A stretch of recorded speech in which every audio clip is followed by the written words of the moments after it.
जय श्री राम दोस्तों। कांग्रेस की दोगली और दुष्टीकरण राजनीति से आप सब परिचित ही हैं और दोगली पार्टी की जलेबी बाई नाम से परिचित गालीबाज महिला सुप्रिया श्रीनेत को सुधांशु ने ऐसा धोया कि चेहरे की रंगत उड़ गई। वीडियो में जलेबी बाई के कुछ सवालों के सुधांशु ने ऐसे जवाब दिया कि जलेबी बाई को डिबेट छोड़ भागना पड़ा।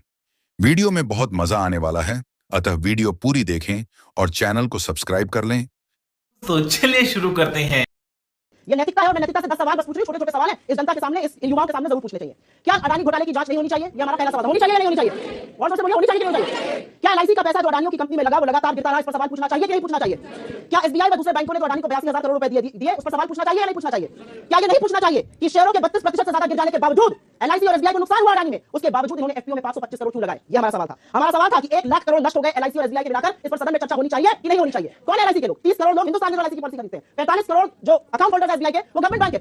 अगर पार्लियामेंट में सवाल पूछेगा तो कौन पूछेगा? क्या ये पूछा जाना चाहिए कि नहीं चाहिए कि $8 बिलियन से जिस व्यक्ति की आमदनी $140 बिलियन हो गई, उसके बचाव में सारी सरकार उतरी पड़ी है, सांसद उतरे पड़े? अरे अपनी सरकार का बचाव करिए, अडानी के बचाव में क्या उतरे पड़े प्रभु?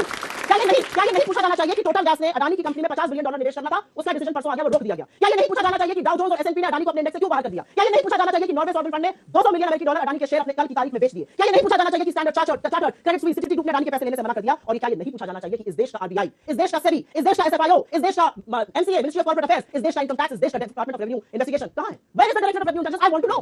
क्या ये बातें नहीं स्पष्ट होनी चाहिए कि अगर 16 लाख करोड़ मार्केट में डूबे, उसमें से 10 लाख करोड़ अडानी के थे, 6 लाख करोड़ तो छोटे निवेशकों के, जिनका अडानी से कोई लेना देना नहीं? ये सवाल अगर सदन में चुने हुए सांसद नहीं पूछेंगे तो ये सवाल से बच नहीं पाएंगे। प्रधानमंत्री से लोग पूछेंगे आपका रिश्ता क्या है और प्रधानमंत्री मौनी बाबा बन जाएंगे। जवाब आपको देना पड़ेगा। चलो भाई, देखो अब मैं क्या करता हूं। बिल्कुल जवाब देता हूं। किसी भी फाइनेंशियल ईयर का, किसी भी चीज का फाइनेंशियल नेट प्रॉफिट या लॉस कब तय होता है? End of the financial year, at least एक क्वार्टर के बाद। ये एक हफ्ते में कंक्लूजन ड्रॉ कर लिए कि शेयर मार्केट में डूब गया। जो डूबी हुई मानसिकता से देख रहे थे उन्हें एक हफ्ते में दिख गया कि डूब गया। ये कहते हैं एलआईसी का पैसा। एलआईसी का एक्सपोजर अडानी से 1%। मैं पूछता हूं, कोई ऐसा व्यक्ति है जिसकी एलआईसी की पॉलिसी मैच्योर हुई और उसे पैसा ना मिला हो? तो फिर कहां से डूब गया भाई? वो आपके दिमाग को डूबा हुआ। यही नहीं, अभी और सुनिए। अब मैं आपको बताता हूं। आपने कहा, अब सुनिए, अब जब बेटा आपकी फाइनेंस की नॉलेज कम है। अरे भाई, अब अपने रिटर्न पे, अब आपने कहा कोई भी शेयर मार्केट होता है उसमें उतार चढ़ाव चलता रहता है, ठीक है। भारत के फाइनेंशियल रेगुलेटर्स पे भरोसा नहीं, कोई बात नहीं। आपने ये बात कहने का प्रयास किया, आप कह रहे हैं रिश्ता क्या, तो मैं बताना चाहता हूं। अडानी को पहला कॉन्ट्रैक्ट कब मिला? राजीव गांधी जी के जमाने में, वो बिल्कुल लेजिटिमेट था, कैपेबिलिटी पे मिला था। पहला भारत का प्राइवेट पोर्ट, मुद्रा पोर्ट, नरसिम्हा राव के जमाने में लेजिटिमेट था, कैपेबिलिटी पे मिला था, है। मनमोहन सिंह जी के जमाने में एफसीआई का कॉन्ट्रैक्ट मिला कि सारे गोदामों में 12% एश्योर्ड रिटर्न 15 साल तक मिलेगा। वो एकदम ईमानदारी से था और लेजिटिमेट था। पिछले 6 महीने में सबसे बड़ा इन्वेस्टमेंट अगर किसी एक राज्य में हुआ जिसने सैकड़ों एकड़ जमीन दी, वो था राजस्थान। 60,000 करोड़ का इन्वेस्टमेंट, वो ईमानदारी से मिला था, लेजिटिमेट था।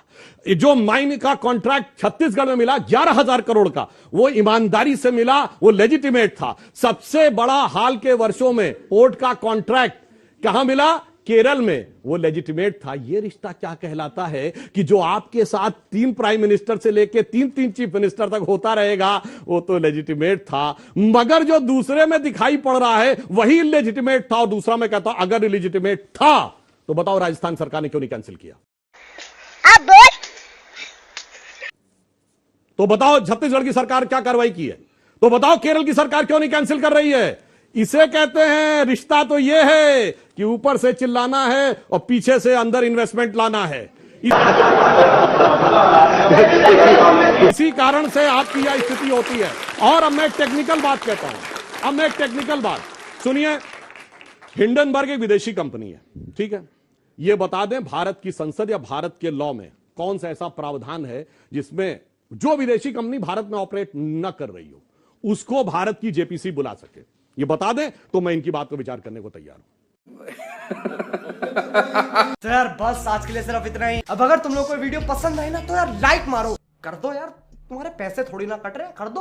अब अगर तुम लोग नए हो तो यार सब्सक्राइब करो, वो जो लाल वाला बटन है उसके साथ मैरी गो राउंड खेलो या फिर टीपी टैप, मुझे नहीं पता, बस क्लिक हो जाना चाहिए। बाय।